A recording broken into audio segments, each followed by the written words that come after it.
રાવણ હતો ને, ગુરુને શોભા માટે રાખતો હતો.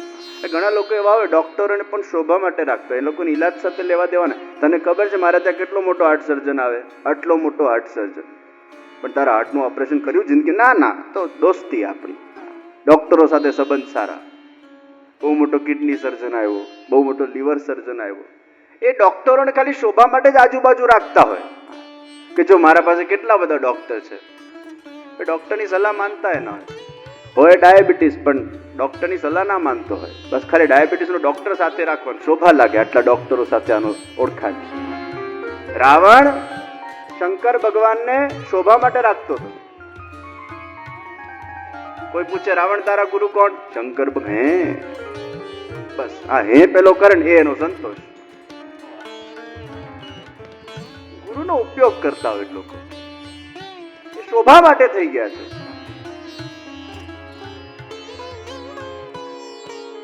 ગુરુનો ઉપયોગ કરવો એટલે પાણીને ગટરમાં નાખવું. પાણીની 3 સ્થિતિ થાય એટલું યાદ રાખજો. એક, પાણી ગટરમાં જઈ શકે છે, એક પાણી સ્નાનમાં જઈ શકે છે, અને એક પાણી એ પીવામાં જઈ શકે છે. તમે પાણીનો કઈ રીતે ઉપયોગ કરો છો એના આધાર પર નક્કી થાય કે પાણી ગટરમાં ગયું, સ્નાનમાં ગયું કે પીવામાં ગયું. ગુરુનો ઉપયોગ કરવો એટલે પાણી ગટરમાં ગયું. પોતાના સ્વાર્થ માટે, પોતાના લાભ માટે, પોતાની વાહવાહી માટે, પોતાની પ્રતિષ્ઠા માટે ગુરુનો ઉપયોગ કરીને દુરુપયોગ કરવો, પાણી ગટરમાં ગયું. ગુરુનો માર્ગદર્શન માટે ઉપયોગ કરવો, દોષ નિવારણ માટે ઉપયોગ કરવો, પોતાનું ઈલાજ કરાવવા માટે ઉપયોગ કરવો, એ પાણી સ્નાનમાં તમને શુદ્ધ બનાવે, તમારું મન નિર્મળ બનાવે છે, તમારા મનને સાત્વિક બનાવે છે. સત્સંગ માટે ગુરુનો ઉપયોગ થયો, માર્ગદર્શન માટે ગુરુનો ઉપયોગ થયો, નિશ્ચિત રૂપે એ પાણી તમને શુદ્ધ કરે. પણ તમે જે દિવસે ગુરુને ઉપયુક્ત થઈ ગયા તો સમજો એ પાણી અનેક લોકોના કંઠ સુધી પહોંચશે, અનેક લોકોને તૃપ્તિ પ્રાપ્ત કરાવશે. જે દિવસે તમે ગુરુને ઉપયુક્ત થઈ ગયા. એક છે ગુરુનો ઉપયોગ કરવો, એક છે ગુરુ પાસેથી માર્ગદર્શન લેવું, અને એક છે ગુરુના ઉપયુક્ત બનવું. આ દુનિયામાં સૌથી સાચો ને સારો શિષ્ય એ કહેવાય જે ગુરુના સેવામાં કે એના કાર્યોમાં ઉપયુક્ત બને છે. ઉપયોગની ભાવના નથી, ઉપયુક્ત થવાની ભાવના છે. કારણ કે ઉપયુક્ત થવાની ભાવના હશે તો આજે નહીં તો કાલે તમે અગ્નિના પાસે રહેવાના છો તો તમને ક્યાંક ને ક્યાંક પોષણ પણ પ્રાપ્ત થવાનું જ છે. દામોદરદાસજી હરસાનીજી એ મહાપ્રભુજીની સેવામાં જ રહેતા, 24 કલાક એમના સાથે રહેતા. તો દામોદરદાસજી હરસાનીજીને જ્ઞાન પણ મળ્યું, માર્ગદર્શન પણ મળ્યું, ગુરુને ઉપયુક્ત બન્યા, અને ઉપયુક્ત થયા પછી કેટલા બધા લોકોને એ સુંદર પોષણ આપી શક્યા, માર્ગદર્શન આપી શક્યા. તો ઉપયુક્ત થવું એ પાણી કંઠમાં ગયું કહેવાય, એ તૃપ્તિ આપશે. ગુરુએ શોભાનું ગાંઠ્યું નથી, અને એ જ ભાવના પછી ગુરુની શિષ્ય માટે પણ હોવી જોઈએ. गुरु की सबसे पहली भावना कि शिष्य का भी उपयोग न करे, नहीं तो पानी गटરમાં ગયું, એને બગાડી શકે છે. પેલું કહેવાય ને કે તીર્થ સ્થાનના અંદર તમે પુણ્ય કરો તો ડબલ ફળ મળે, અને તીર્થ સ્થાનના અંદર તમે દુષ્કર્મ કરો એનું પણ ડબલ ફળ મળે. પુણ્યનું પણ ડબલ ફળ છે અને દુષ્કર્મનું પણ ડબલ ફળ છે. પણ એ જ ગુરુ જો શિષ્યનો ખોટી રીતે દુરુપયોગ કરે, પાણી ગટરમાં જાય, એને માર્ગદર્શન આપે, જીવનમાં આગળ વધી શકે, અને પોતાના સત્સંગથી એને કંઈક સારી શિખામણ આપે, એ શિષ્યનો બેડો પાર થઈ જતો હોય છે.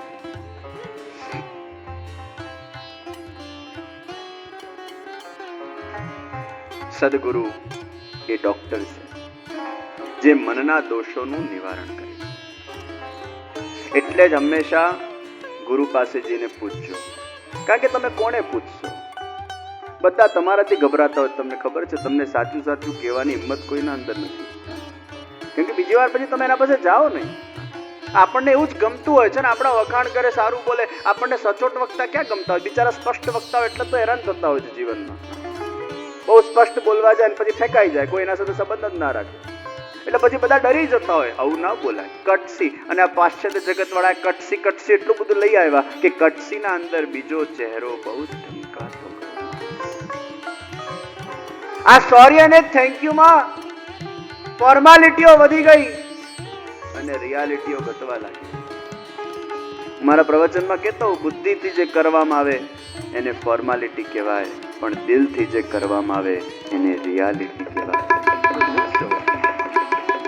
બુદ્ધિ એવો જ વિચાર કરે, પેલા સારું લગાડવું એટલે બોલવું.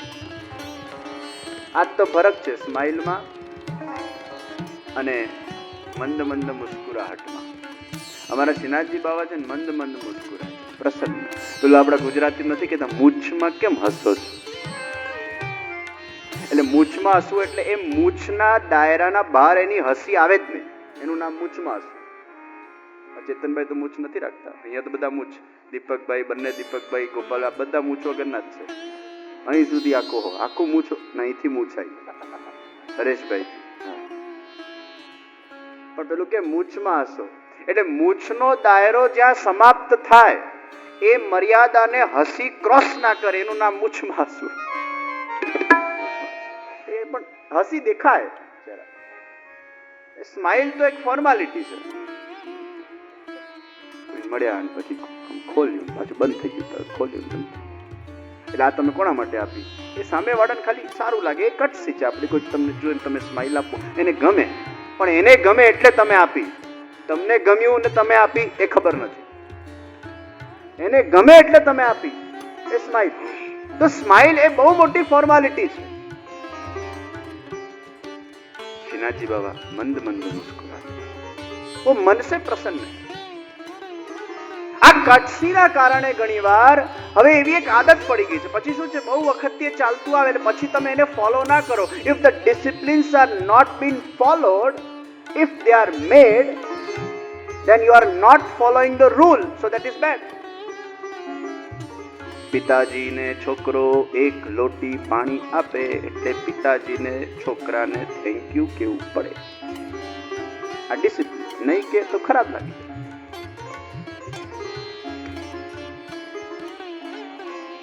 ગુરુ પાસે જઈને તમારા દોષો જાણજો. આપણે ઘણું બધું જાણીએ, પ્રશ્ન લઈને આવતા હોઈએ ગુરુ પાસે જઈને, પણ હું તો કહું છું સૌથી પહેલો પ્રશ્ન, જો તમે કોઈને ગુરુ માનતા હો તો સબસે પહેલા પ્રશ્ન પૂછના, मेरे अंदर कौन से दोष है? अगर वो आपको अच्छी तरह से जानता है, पहचानता है, कारण के જાણવું પણ પડે, પહેચાનવું પણ પડે, ઓળખવું પણ પડે કોણ સા દોષ છે, એનું નિવારણ માંગો. સદગુરુ એ વૈદ છે. શ્રી વલ્લભાચાર્યજી મહાપ્રભુજી પણ ડોક્ટર છે. એ આપણા મનના ડોક્ટર છે. અને એમને કઈ ગોળીઓ આપી? તો ગ્રંથોની ગોળીઓ આપી. મહાપ્રભુજીએ 16 ગોળી આપી, 16 ગ્રંથ. આ 16 ગ્રંથ એ મહાપ્રભુજીની 16 ગોળીઓ છે. બહુ સુંદર એક અક્ષીર ગોળી આપી, જેમાં ઘણા બધા રોગો, ક્રોસિનમાં ઘણું બધું આવી જતું હોય છે. એક ખાવ ને એટલે 4-5 રોગોનો ઈલાજ કરી નાખે.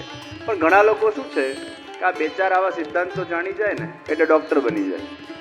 તમે જોયું હશે, 2-4 ચોપડી ઉથલ પાથલ કરી નાખે અને પછી ગુરુના 2-4 વાર થોડાક નજીકમાં રહ્યા હોય, પછી કોઈક આવે, આનો શું ઉપાય? એટલે પેલા કંઈક મંત્ર કાઢીને આપે, કંઈક પાઠ કાઢીને આપે, કંઈક બીજું કાઢીને આપે, અને પેલા એ 2-4 વાર આવું જોયું હોય એટલે પછી શું કરે, એ ડોક્ટર બની જાય.